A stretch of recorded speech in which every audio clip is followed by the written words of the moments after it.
when you were selling Tupperware, you were learning so many different skill sets. Oh, the training was incredible.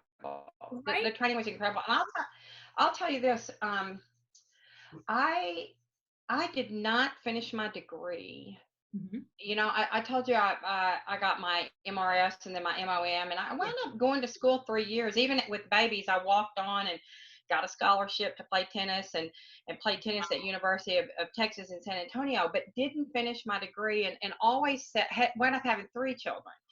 And they're they're brilliant and beautiful and Of course. smart and successful. But anyway, so I always said, well, I'll go back to school when my children go to school. And I did, except when my children went to college, because here's what happened. Yes. I decided when I moved from the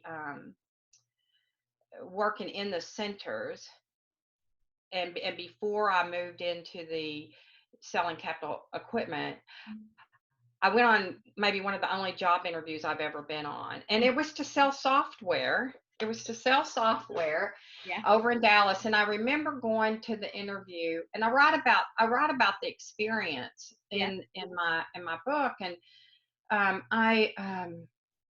the guy was late. Yeah. I had an appointment. He made me wait outside.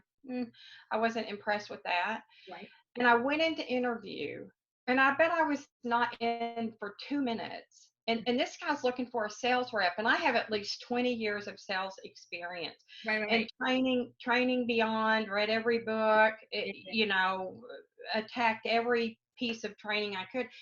And he's looking for a sales rep. And real early on, he asked me about my degree. And so I say, I'm an English major. Mhm.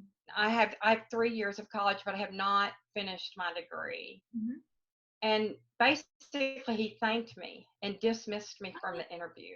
Wow. And I was so shocked. I mean, I don't know what I expected. I'm a pretty confident human, and but it was pivotal. You know, it was one of those moments where I was like, I think I better finish that degree. And I had wanted to. And it was funny because it took me about 18 months and a lot of tutoring to get through math. And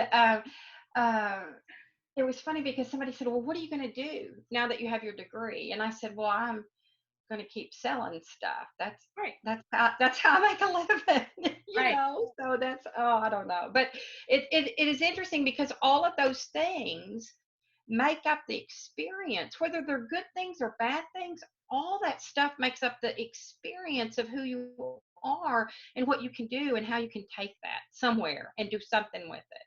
Absolutely. And in fact, and that's another kind of gem that we need to take out of this, is that no matter what you're doing or where you're going or what you're doing, or whether you're in transition or whether you're in pause mode, if you are open to that experience and what the learning was, whether it was positive, negative, it will be a growth experience.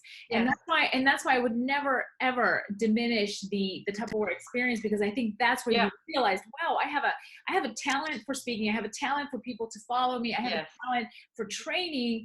And then you were sitting in a training session when, let's just say a few were kind of just kind of turned off or thinking about something else or going through the to-do list, and instead you listened to what the speaker was saying and you thought to yourself, you know, this is so illuminating. I want to do what this individual is doing and touching people. And that led you ultimately through your career path to where you landed.